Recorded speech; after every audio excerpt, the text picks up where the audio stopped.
مادرجان کی من را خانه میبرد؟ ما چیزی قصدم در اینجا. کامنتاری ها می نویسن فلان جا روید فلان جا و یکی از بیشتر بود که به شهر کلو بیاید به شهر کلو بیاید. من خودم کانیکول میشه که میرم کار میکنم مادرم نگاه میکنم. شما کانیکول کار میکنید؟ بله. کجا کار میکنید؟ ام بازار مدهربا میکشم. با روزش چند سومی کار میکنید؟ 10 سوم 20 سوم خیلی.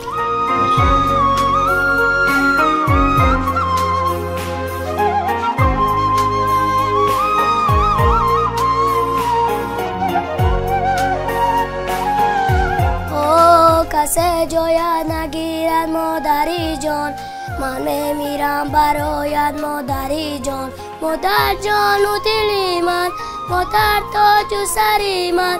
رفتی و بیادی تو زیغم من میسوزم، در آتشی حسرت تو علم من میسوزم. ما نمیگوییم که شما یتیم خانه بیایید، ما میگوییم از حال یتیمان با خبر بشوید.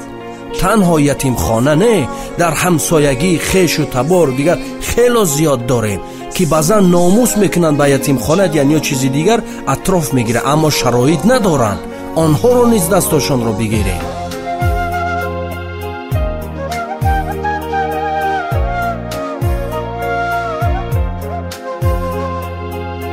شما قصهش میخونید حالتش تصور میکنید. اما مثلا همین کشاده ما چی است؟ حکایت درباره مردم آزار بوده است. ما باید مردم آزار نباشیم، درست؟ مردم آزار را حکایت کنند که سنگ بر سر صالح زد.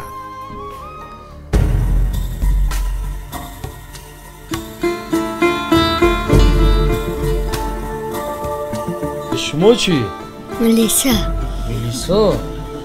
شما چی؟ دکتر. دکتر. شما چی؟ رئیس. رئیس.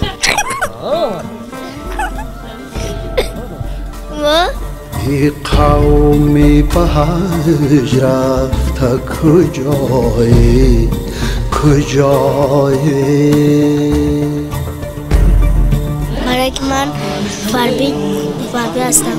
فربی نه، شما کچو. نه. کنی خیلی